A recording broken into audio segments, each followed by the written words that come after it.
রাজধানীর ফিলিং স্টেশনগুলোর চিত্র জানাতে তেজগাঁও থেকে যোগ দিচ্ছেন সহকর্মী ফাহিম ইউসুফ। ফাহিম, আজ আপনি কোথায় আছেন? তেজগাঁওয়ে আছেন। তেজগাঁওয়ের কোন ফিলিং স্টেশনে আছেন এবং সেখানে আসলে কি অবস্থা? জ্বালানির সংকট কি আজও আছে কিনা, বা যারা গ্রাহক আছেন তারা কি ঠিকভাবে জ্বালানি তেল পাচ্ছেন কিনা? সকাল থেকে রাজধানীতে প্রতিটি ফিলিং স্টেশনেই কিন্তু বাড়তি ভিড়। আমরা যেমনটি কিছুক্ষণ আগেও আপনাকে বলেছি যে প্রচুর ভিড় দেখা যাচ্ছে। এখানে কয়েক কিলোমিটার দীর্ঘ সারি দেখা যাচ্ছে যানবাহনের। আমি বর্তমানে তেজগাঁও নয়, আমি বর্তমানে রয়েছি মহাখালীর একটি ফিলিং স্টেশনে। এখানকার যদি বর্তমান অবস্থা বলতে চাই, এই একই ফিলিং স্টেশনে গেল কয়েকদিন আগেও যেখানে ভিড় থাকতো প্রচুর সকালবেলা, সেখান থেকে আজকে যদি আমি দেখাতে চাই, এখানে কিন্তু পুরো ফিলিং স্টেশন বন্ধ করে রাখা হয়েছে। যেমনটি আমি কিছুক্ষণ আগেও বলেছি যে বেশিরভাগ ফিলিং স্টেশন বর্তমানে সকালবেলা বন্ধ রাখা হয় শুধুমাত্র জ্বালানির যে সরবরাহ কম থাকার কারণে। আমি আর যে কয়টি ফিলিং স্টেশন ঘুরেছি বেশিরভাগই দেখতে পেয়েছি বন্ধ, এবং হাতে গোনা দু একটি যেগুলো খোলা রয়েছে তার সামনেও ভিড় দেখা গেছে। তবে বন্ধ থাকা ফিলিং স্টেশনগুলোর সামনেও কিন্তু যানবাহনের ভিড় আমরা ভোর থেকে লক্ষ্য করেছি। যানবাহনগুলো তারা যখন দুপুর অথবা বিকেল নাগাদ এখানে জ্বালানি এসে পৌঁছাবে, তারপর তারা জ্বালানি পাবে এমন আশা থেকে কিন্তু তারা অপেক্ষা করছেন সেই ভোর থেকে। তবে বর্তমানে আমি যদি একটু বলে রাখি যে এই মুহূর্তে মহাখালী সহ আশপাশের এলাকা ছাপিয়ে গেছে শুধুমাত্র একটি ফিলিং স্টেশনের যে দীর্ঘ সারি সেটি। গ্রাহক ক্রেতা যারা রয়েছেন তারা বলছেন যে রাজধানীতে বেশিরভাগ ফিলিং স্টেশনেই কিন্তু রেশনিং করে তেল দেওয়া হচ্ছে। তো যে সকল ফিলিং স্টেশনগুলোতে রেশনিং ছাড়া যার প্রয়োজন মতো যারা তেল নিতে পারছেন, তো সেগুলোর সামনে কিন্তু সাধারণভাবেই অতিরিক্ত ভিড় আমরা লক্ষ্য করতে পেরেছি। তবে বিক্রেতাদের এক ধরনের বাড়তি অভিযোগ আমরা পেয়েছি যে সকল অনেক ক্রেতা রয়েছেন যারা অতিরিক্ত তেল নিচ্ছেন, বিশেষ করে যাদের প্রয়োজন যতটুকু তেল তার থেকে অতিরিক্ত তেল নিচ্ছেন। যেমন অনেকের যেখানে ধারণ ক্ষমতা থাকে 15 থেকে 20 লিটার, তারা 10 থেকে 12 লিটার তেল থাকা সত্ত্বেও কিন্তু তারা অনেকে এসে এই যে দীর্ঘ লাইনে তারা তাদের গাড়িটি রেখে দিচ্ছেন। এমন কিন্তু নানা অভিযোগ বিক্রেতাদের পক্ষ থেকে আসছে। অন্যদিকে ক্রেতাদের পক্ষ থেকে তারা বলছেন যে এমন যে কৃত্রিম সংকট, এই সংকটের পিছনে হয়তো মালিক যারা রয়েছেন, পেট্রোল পাম্প মালিক যারা রয়েছেন তাদেরকে তারা দোষারোপ করছেন, এবং সংশ্লিষ্ট যারা রয়েছেন সকলকে তারা দোষারোপ করছেন যে অতিরিক্ত মজুদ তারা বিভিন্ন জায়গায় রাখছেন। এমন অভিযোগ, পাল্টা অভিযোগের কিন্তু আমরা এখানে লক্ষ্য করতে পেরেছি। তাছাড়া আমি যদি সার্বিকভাবে বলি যে এখন পর্যন্ত রাজধানীতে আসাদ গেট এবং দারুসালাম সহ বেশ কয়েকটি ফিলিং স্টেশনে আমি দেখতে পেয়েছি সেখানে কিন্তু পেট্রোল দেয়া হচ্ছে না। আবার অকটেনের যে সংকট সেটিও তারা বলছেন যে অকটেন দুপুরের পর পাবে। তো সব মিলিয়ে দেখা যাচ্ছে যে জ্বালানির কিন্তু একটি বাড়তি সংকট আমরা দেখতে পাচ্ছি। শুধুমাত্র যে সকল ফিলিং স্টেশনগুলোতে গ্যাস বা সিএনজি দিয়ে থাকে সেগুলোতে কিন্তু নিরবিচ্ছিন্ন সিএনজি আমরা পেতে দেখেছি। তবে এই যে সংকট, এই সংকটের পেছনে যারা দায়ী রয়েছেন তাদেরকে দ্রুত গ্রেপ্তার অথবা তাদেরকে চিহ্নিত করে গ্রেপ্তার করার দাবি জানিয়েছেন সকল পক্ষই। আমরা গতকালকে দেখতে পেয়েছি যে পেট্রোল পাম্প মালিক সমিতি তারা বলছেন যে অবৈধ মজুতকারী যারা রয়েছেন তাদের যদি সন্ধান সরকার পায়, সেই ক্ষেত্রে সরকার তাদের বিরুদ্ধে অতি দ্রুতই ব্যবস্থা নিতে পারবে এবং অতি দ্রুত ব্যবস্থা নেয়ার তারা আহ্বান জানিয়েছে। অপরদিকে তারা বলছেন যে প্রয়োজনের অতিরিক্ত যাতে তেল না নেয় সেজন্য কিন্তু গ্রাহকদের কাছে তারা বলছেন যে এক ধরনের অনুরোধ জানিয়েছেন যে অতিরিক্ত যাতে কোনো তেল না নেওয়া হয়, যার যতটুকু প্রয়োজন সে যেন ততটুকুই ব্যবহার করে। অতিরিক্ত মজুদের ফলেই কিন্তু তারা বলছিলেন যে গেল এক মাস আগে যেমনটা দেখতে পেয়েছি রাজধানীর বিভিন্ন ফিলিং স্টেশনের চাহিদা যেখানে 25,000 লিটার থাকতো, সেই জায়গা থেকে কিন্তু এখন সেটি দাঁড়িয়েছে প্রায় দ্বিগুণ হয়ে গিয়েছে। 47 থেকে 48,000 লিটার কিন্তু চাহিদা বেড়ে গিয়েছে এক একটি ফিলিং স্টেশনে। তো সার্বিকভাবে বলতে চাই যে জ্বালানির যে সংকট, এই সংকটের পেছনের যারা রয়েছে তাদেরকে দ্রুত গ্রেপ্তারের এমনটা দাবি তারা জানিয়েছে প্রতিটি পক্ষই। এই ছিল আমার কাছে জ্বালানি পরিস্থিতি নিয়ে সবশেষ তথ্য। ফাহিম, আপনাকে ধন্যবাদ। আমরা দেখতে পাচ্ছি ইতোমধ্যে সিরাজগঞ্জ থেকে আমাদের সহকর্মী যুক্ত হয়েছেন সঞ্চয়, সাজিরুল সঞ্চয়, এবং আমাদের সাথে আছেন আলমগীর আছেন জামালপুর থেকে, এবং ঝিনাইদহ থেকে আছেন নবীন। প্রথমে যেতে চাই সঞ্চয়ের কাছে। সঞ্চয়, আপনি জানাবেন, ঢাকার খবর তো জানছিলাম, ঝিনাইদহে জ্বালানি তেলের সংকট আজ কেমন দেখছেন, এবং দুঃখিত সিরাজগঞ্জে, এবং ফুয়েল কার্ড নিয়ে কোনো তথ্য আছে কিনা, এর উদ্বোধন হয়েছে কিনা জানাবেন। আয়শা, আপনি যেমনটি বলছিলেন আসলে সারা দেশের মতো সিরাজগঞ্জেও কিন্তু আসলে জ্বালানি তেলের যে সরবরাহ সেটি নিয়ে একটি যে ভোগান্তি সেটি কিন্তু এই মুহূর্তে রয়েছে। আমি রয়েছে সিরাজগঞ্জ পৌর এলাকার মেসার্স পার্ক ফিলিং স্টেশন নামে যে পাম্পটিতে আমি এই মুহূর্তে রয়েছে। আপনারা যদি আমি একটু দেখাই, আমার ঠিক পিছনে আপনারা দেখতে পাচ্ছেন এই পাম্পটিতে কিন্তু আজকে সকাল থেকে ফুয়েল কার্ডের মাধ্যমে যে পেট্রোল এবং অকটেন সরবরাহ সেটি কিন্তু শুরু হয়েছে এবং সিরাজগঞ্জের জেলা প্রশাসক কিছুক্ষণ আগেই কিন্তু এর যে আনুষ্ঠানিক উদ্বোধন সেটি কিন্তু করেছেন। আসলে ফুয়েল কার্ডের মাধ্যমে গতকাল থেকে গতকালকে কিন্তু আসলে ফুয়েল কার্ড প্রদান যে কর্মসূচি সেটি কিন্তু শুরু হয়েছে। আমরা যেমনটি দেখেছি গতকালকে সিরাজগঞ্জের জেলা প্রশাসকের কার্যালয় সহ ৯টি উপজেলার প্রায় 10টি বুথ থেকে কিন্তু আসলে জ্বালানি তেল অর্থাৎ পেট্রোল এবং অকটেন সরবরাহকারী যারা রয়েছেন, ব্যবহারকারী যারা রয়েছেন তাদেরকে কিন্তু ফুয়েল কার্ড প্রদান করা হয়েছে। আজকে অবধি কিন্তু প্রায় 2000-এর বেশি ফুয়েল কার্ড প্রদান করা হয়েছে। আগামী 4 এপ্রিল পর্যন্ত এই সংখ্যাটি কিন্তু 20,000-এ উন্নীত হবে বলে আমরা জেলা প্রশাসন সূত্রে জানতে পেরেছি এবং জেলা প্রশাসন থেকে যেমনটি বলা হচ্ছে যে আসলে no fuel card no petrol octane এই নীতি বাস্তবায়নের ফলে কিন্তু পেট্রোল পাম্পগুলোতে জ্বালানি সংগ্রহের যে বিশৃঙ্খল পরিস্থিতির সৃষ্টি হয়েছে, অর্থাৎ দীর্ঘ সময়ের যে ভোগান্তির অপেক্ষা, এই ভোগান্তি এবং অপেক্ষা অনেকটাই কমে আসবে। কারণ যারা বৈধ কাগজপত্র যে সমস্ত যানবাহনের নেই, মোটরসাইকেল বিশেষ করে মোটরসাইকেল, তারা কিন্তু আসলে জ্বালানি সরবরাহের কোনো সুযোগ আর আজকে থেকে সিরাজগঞ্জ জেলার কোনো পেট্রোল পাম্প থেকে পাবেন না। যার ফলে কিন্তু আসলে প্রত্যেকে প্রত্যাশা করছেন যে আসলে জ্বালানি মজুতের যে প্রবণতা বাইকারদের সেটি বন্ধ হবে। পাশাপাশি যারা আসলে প্রকৃত যারা যাদের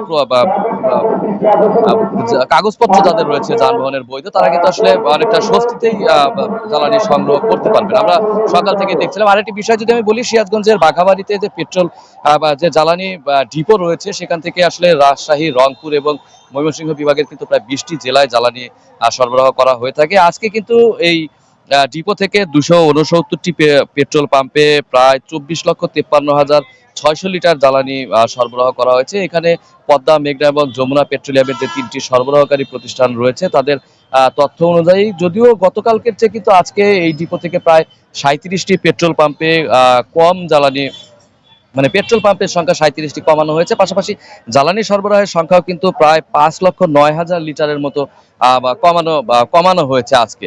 সবকিছু মিলিয়ে সিরাজগঞ্জের যে পরিস্থিতি আমরা দেখতে পাচ্ছি, আসলে জ্বালানি তেল সংগ্রহের যে আসলে ভোগান্তি, বিশেষত যানবাহন চালকদের সেই ভোগান্তি কিন্তু আসলে নিরসনের একটি প্রক্রিয়া কিন্তু ইতিমধ্যে জেলা প্রশাসনের এই no fuel card no petrol octane নীতি বাস্তবায়নের মধ্য দিয়ে শুরু হয়েছে। আজকে সকাল থেকে আমরা সিরাজগঞ্জের বিভিন্ন পেট্রোল পাম্প ঘুরে যেমনটি দেখেছি, আসলে যানবাহনের যে সংখ্যা, যারা আসলে জ্বালানির জন্য অপেক্ষা করে সেই সংখ্যা কিন্তু আসলে অনেকটাই কমে এসছে। কারণ যারা আসলে বৈধ রেজিস্ট্রেশন সহ যানবাহন পরিচালনা করে তারাই কিন্তু শুধু পেট্রোল অকটেন সংগ্রহ করতে পারছেন।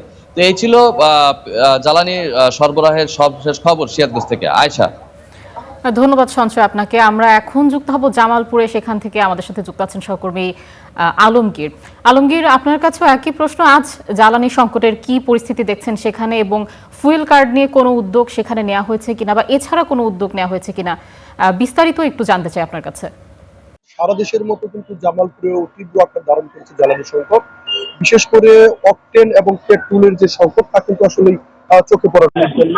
আর আমি কথা বলেছিলাম যেখানকার যারা বাইকার রয়েছে তারা অনেকেই বলছেন যে গতকাল রাত থেকেই কিন্তু তারা এখানে এই পাম্পে অবস্থান করছেন। আমি এই মুহূর্তে রয়েছি জামালপুর শহরের সব থেকে বড় যে পাম্পে অবস্থান করছেন। আমি এই মুহূর্তে রয়েছি জামালপুর শহরের সব থেকে বড় যে ফিলিং স্টেশন রয়েছে, অর্থাৎ Javed filling station. Javed filling স্টেশনে আমরা ঘুরে ঘুরে লক্ষ্য করেছি যে গতকাল রাত থেকে অনেকেই এখানে অবস্থান করছেন এই তেল নেওয়ার জন্য। তো আমরা দেখেছি আজ সকাল 10:30 থেকে কিন্তু এই ফিলিং স্টেশনে তেল দেওয়া শুরু হয়েছে। এখানে তেল দিচ্ছে মাত্র 200 টাকার করে, অর্থাৎ 1.5 লিটার থেকে একটু বেশি কিন্তু আসলে এখানে তেল দেওয়া হচ্ছে। আর যদি আপনাকে ফুয়েল কার্ডের কথা বলি, তাহলে এখানে কিন্তু জামালপুরে এখন পর্যন্ত ফুয়েল কার্ডের উদ্যোগ আমরা আসলে লক্ষ্য করিনি। পাশাপাশি এখানে কিন্তু জেলা প্রশাসন থেকে বলা হচ্ছে যে প্রতিটি ফিলিং স্টেশনের জন্য একজন করে ট্যাগ অফিসার নিয়োগ দেওয়া হয়েছে। কিন্তু আমি এই জাভেদ ফিলিং স্টেশনে সকাল 9টা থেকে অবস্থান করছি, এখন 11:15 বাজে। এই লম্বা সময়টুকুর মধ্যে কিন্তু আমি এখানকার যিনি ট্যাগ অফিসার তাকে কিন্তু আসলে আমরা লক্ষ্য করতে পারিনি। পাশাপাশি আমরা বিষয় লক্ষ্য করেছি যেখানে আসলে কিন্তু লেখা আছে যে রেজিস্ট্রেশন, বৈধ কাগজপত্র, ড্রাইভিং লাইসেন্স, এছাড়া হেলমেট বিহীন কিন্তু আসলে তেল দেওয়া হচ্ছে না। কিন্তু আসলে আমরা এখানে আহ, এখানে কিন্তু মাঠে যে বিষয়টি আমরা লক্ষ্য করছি, এখানে কিন্তু আসলে সে ধরনের কোনো তদারকিও কিন্তু চলছে না। আসলে যে যেমন ভাবে পাচ্ছে লাইন করে কিন্তু আসলে তেল নিচ্ছে। আর ফিলিং স্টেশন কর্তৃপক্ষ যে বিষয়টি বলছেন যে তাদের যে চাহিদা সে অনুযায়ী কিন্তু তারা তেল পাচ্ছেন না। আর তেল যে পরিমাণ পাচ্ছেন তা কিন্তু আসলে তারা যখন আসলে তেল দেওয়াটা শুরু করছেন তার কিছুক্ষণের মধ্যেই, অর্থাৎ 2 থেকে 3 ঘন্টার মধ্যেই কিন্তু আসলে সেই তেল শেষ হয়ে যাচ্ছে। আর ফিলিং স্টেশন কর্তৃপক্ষ আরো যে বিষয়টি বলছেন যে এখানকার আসলে যারা বাইকার রয়েছেন তারা কিন্তু আসলে একাধিকভাবে অনেকভাবেই কিন্তু আসলে তেল নেওয়ার চেষ্টা করছেন। এক এক এক- এক বাইকারই কিন্তু আসলে দেখা যাচ্ছে আসলে 2-3 বারও কিন্তু আসলে তিনি ঘুরে ঘুরে এসে কিন্তু আসলে তেল নেওয়ার চেষ্টা করছেন। পাশাপাশি বাইকাররা যে বিষয়টি আমাদের অভিযোগ করে বলেছেন যে পাম্পে আসলে যে পরিমাণ তেল আছে তা কিন্তু আসলে তারা অনেক সময় যে খোলা বাজারে কিন্তু আসলে তারা বিক্রি করছেন, যার ফলে কিন্তু আসলে বাইকাররা তাদের সেই যে আসলে তেল, কাঙ্ক্ষিত তেল তা কিন্তু তারা আসলে পাচ্ছেন না। প্রশাসনের তরফ থেকে বলা হচ্ছে যে তা আসলে প্রতিটি ফিলিং স্টেশনে তারা তারা ট্যাগ অফিসার নিয়োগ করেছেন, কিন্তু আমি সকাল থেকে যে বিষয়টি ঘুরে দেখেছি যে এখানে আমি প্রায় 2.5 ঘন্টা ধরে অবস্থান করছি, এখন পর্যন্ত কিন্তু এই পাম্পে আমি কোনো ট্যাগ অফিসার এখন পর্যন্ত আসলে আমাদের চোখে পড়েনি। আর প্রশাসনের তরফ থেকে আরো যে বিষয়টি বলা হচ্ছে যে তারা আসলে প্রতিটি ফিলিং স্টেশন, খুচরা বাজার এছাড়াও যে আহ, বিভিন্ন যে তেলের ডিলারশিপ পয়েন্ট রয়েছে সেখানেও তারা আসলে অভিযান পরিচালনা করছেন। আমি একটু একজন বাইকার সাথে কথা বলতে চাই। আচ্ছা ভাই, আপনি এখানে আসলে কখন এসেছেন এবং কতক্ষণ ধরে অপেক্ষা করছেন? ধন্যবাদ ভাই আপনাকে মত দেওয়ার জন্য। আমি ভোর 6টায় এখানে লাইনে দাঁড়িয়ে আছি, এখন প্রায় 11টা বাজে। আমি এখন ওই যে প্রায় পাবো, আর 2 মিনিট পর আমি তেলটা পাবো। আর অনেক কষ্টের বিষয় যে এইভাবে তেল নেওয়ার জন্য। আমি আমার পক্ষ থেকে বলতে চাই যে বাংলাদেশ সরকারকে যে আমাদের এই তেলের বিষয়টা নিয়ে একটু সচেতন হওয়ার জন্য, যেন সিন্ডিকেটের মাধ্যমে এখন মূলত এটা হচ্ছে। আর না হলে তো তেল যদি বাংলাদেশে উৎপাদন হয় তাহলে কেন এরকম হবে? ধন্যবাদ আপনাকে। আমি আপনার পাশাপাশি আরেকটু তথ্য জানিয়ে রাখি যে জামালপুরে আজ মূলত 3টি পাম্পে তেল আসার কথা রয়েছে। একটি জাভেদ ফিলিং স্টেশন ছাড়াও বাকি 2টি আরো ফিলিং স্টেশনে তেল আসার কথা রয়েছে। বাইকারা যে বিষয়টি বলছেন সরকারের তরফ থেকে, বিশেষ করে প্রশাসনের তরফ থেকে যেন সঠিকভাবে তদারকি করা হয়, কোনো তেল যেন আসলে খোলা বাজারে ছাড়া না হয়, কোনো কালো বাজারে না হয়। এই বিষয়টি কিন্তু আসলে বাইকাররা এবং যারা বাইকার আসলে দৃষ্টি আকর্ষণ করেছেন। আয়শা। ধন্যবাদ আলমগীর আপনাকে। এবার যুক্ত হব আমাদের আরেক সহকর্মী নবীনের সাথে, তিনি আছেন ঝিনাইদহে। নবীন, আমরা দেখতে পাচ্ছি একটা লম্বা বাইকের লাইন দেখা যাচ্ছে আপনার পেছনে। আজ জ্বালানি তেলের সংকটের সেখানে কি পরিস্থিতি জানাবেন? তারা কি পরিমাণ মতো যতটুকু প্রয়োজন তারা তেল পাচ্ছেন কিনা, এবং ফুয়েল কার্ড নিয়ে কোনো তথ্য আছে কিনা? তারা কি ফুয়েল কার্ড দিয়ে তেল নিচ্ছেন না ফুয়েল কার্ড ছাড়াই তারা তেল নিচ্ছেন? যেমনটি বলছিলেন যে ঝিনাইদহে কিন্তু সকাল থেকেই বেশ কয়েকটি তেল পাম্পে আমি এরকম দীর্ঘ সারি দেখেছি, এবং আমি আপনাদেরকে একটু দেখাতে চাই যে এই মোটরসাইকেল চালক সহ অন্যান্য যানবাহনের যে দীর্ঘ সারি, এটি কিন্তু মধ্যরাত থেকেই বিভিন্ন তেল পাম্পের সামনে যারা মোটরসাইকেল চালক আছেন তারা কিন্তু এই লাইনে দাঁড়িয়েছেন তেলের জন্য। তবে এখন পর্যন্ত আমি এখানে এসে বাইকারদের সঙ্গে কথা বলেছি, তারা বলছেন যে পর্যাপ্ত তেল তারা পাচ্ছেন না, বিশেষ করে পেট্রোল এবং অকটেন। সেখানে 300 থেকে 400 টাকার তেল দেয়া হচ্ছে, কারণ পর্যাপ্ত তেলের সরবরাহ নাই। এরকমটি আমাদেরকে পাম্পগুলো থেকে জানানো হয়েছে। তেল পাম্পগুলো বলছেন যে ডিপো থেকে তেলের সরবরাহ স্বাভাবিক আছে, তবে বাইকারদের অতিরিক্ত ক্রয় করার কারণে একটি সংকট ভোক্তা পর্যায়ে এসে আসলে দৃশ্যমান হচ্ছে। আমি এই মুহূর্তে যেই পাম্পে রয়েছে ঝিনাইদহ শহরের একেবারে প্রাণকেন্দ্র, আমি এই পাম্পের যিনি দায়িত্বরত একজনের সঙ্গে কথা বলার চেষ্টা করব। আপনারা এখন কেমন তেল পাচ্ছেন এবং ভোক্তার উপস্থিতি কেমন এবং কী পরিস্থিতি একটু জানাবেন। আমরা কোম্পানির থেকে আগে যে পরিমাণে পেতাম তার থেকে একটু সরবরাহ বেশি করেছে, সেই হিসেবে আমরা প্রতিনিয়ত তেল তুলছি, মানুষকে সেবা দেওয়ার চেষ্টা করছি, কিন্তু মানুষের ভিতরে যে আতঙ্কটা আছে ওইটার জন্য তেল সরবরাহটা একটু বেশি যাচ্ছে, আমার দ্রুত ফুরিয়ে যাচ্ছে। যার দেখা যাচ্ছে ট্যাঙ্কি ফুল আছে তারপরেও তার মনে হচ্ছে যে আমি তেল নেব, ওভারফ্লো হয়ে যাচ্ছে। এগুলো আমরা দেখছি, তবু তাদের ভিতরে সেই আতঙ্কটা এখনও কাটেনি। এই আতঙ্কটা কাটলে হয়তো আমাদের একটু স্বাভাবিক হবে। তারপরেও দেখা যাচ্ছে যে আপনারা আছেন, আপনারা তো কভারেজ করছেন, যেগুলো এটাও আমাদের সেবার জন্য একটু ভালো হচ্ছে বা এটা জানতে পারছে। আমরা চেষ্টা করছি যে সবাই যাতে তেলটা পায়, সেই হিসেবে আমরা এগুলো চেষ্টা করছি। আর কোম্পানি যেটা আমাদের দিচ্ছে সেটা আগের থেকে একটু সরবরাহ বাড়াইছে, তাও আমাদের কভারেজ হচ্ছে না। তার মানে চাহিদা 2000, আমরা পাচ্ছি 1000, সেম 5000 চাহিদা হলে পাচ্ছি 3000। এইটাই আর কি, দ্রুত ফুরিয়ে গেলে আমরা সেটা মানুষকে জানিয়ে দিচ্ছি, এইটাই। আমি আসলে একজন পাম্পের দায়িত্বরত একজনের সঙ্গে একটু কথা বলছিলাম এবং আপনাদের জানানোর চেষ্টা করছিলাম যে আসলে মাঠের চিত্রটা কি। আপনারা দেখছেন যে একটি দীর্ঘ লাইন, এই লাইন কিন্তু ভোর রাত থেকেই এই লাইন কিন্তু এখানে তৈরি হয়েছে। পাশাপাশি আমি আপনাদেরকে একটু জানাচ্ছি যে ঝিনাইদহ জেলা প্রশাসনের পক্ষ থেকে যে ফুয়েল কার্ডের যে চালু করার যে আলোচনা হয়েছিল এবং যে উদ্যোগ নেওয়া হয়েছিল সেটি কিন্তু এখন পর্যন্ত কার্যকর হয়নি। ঝিনাইদহে ফুয়েল কার্ড কবে চালু হবে এমনটি আমরা নানান রকম তথ্য পাচ্ছি, কিন্তু আসলে কোনো তথ্য এখন পর্যন্ত নিশ্চিত নয়। কারণ জেলা প্রশাসনের পক্ষ থেকে বিভিন্ন তেল পাম্পগুলোতে আসলে ট্যাগ অফিসার নিয়োগ করা হয়েছে, প্রশাসনের আইনশৃঙ্খলা রক্ষাকারী বাহিনীর বিভিন্ন সদস্যদের মোতায়েন রাখা হয়েছে পাম্পগুলোতে শৃঙ্খলা বজায় রাখার জন্য।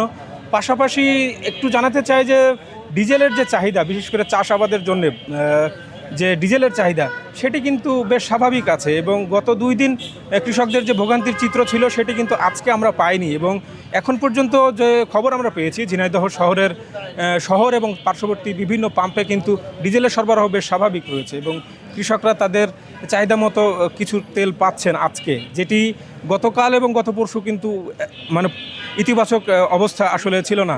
আমি আপনাদেরকে আর একটু জানাতে চাই যে পেট্রোল এবং অকটেনের যে চাহিদা সেটি কিন্তু অর্ধেকে নেমে এসেছে। বিভিন্ন ফুয়েল পাম্পে আমরা খবর নিয়েছি, তারা বলছেন যে আগে যেখানে সপ্তাহে 6 থেকে 7,000 লিটার তেল বিক্রি হতো, সেটি সেই একই পরিমাণ 6,000 লিটার পেট্রোল অকটেন কিন্তু একই দিনে শেষ হয়ে যাচ্ছে, যে কারণে মূলত পেট্রোল পাম্পগুলো থেকে আসলে প্রতিদিন এই পরিমাণ জ্বালানি তেল সরবরাহ করতে গিয়ে তারাও হিমশিম খাচ্ছেন।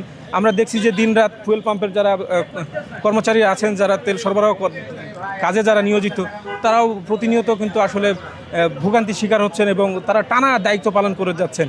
পাশাপাশি আজকে একটু যদি জানাই যে ঝিনাইদহে কিন্তু প্রখর রোদ, প্রচণ্ড রোদে মানুষ দীর্ঘ লাইনে দাঁড়িয়ে তারা তেল সংগ্রহ করার চেষ্টা করছে। তবে কবে নাগাদ ঝিনাইদহে ফুয়েল কার্ড চালু হবে সেটি এখন পর্যন্ত আমরা নিশ্চিত নই। আয়েশা। নবীন, আপনাকে ধন্যবাদ আমাদের সাথে যুক্ত হওয়ার জন্য।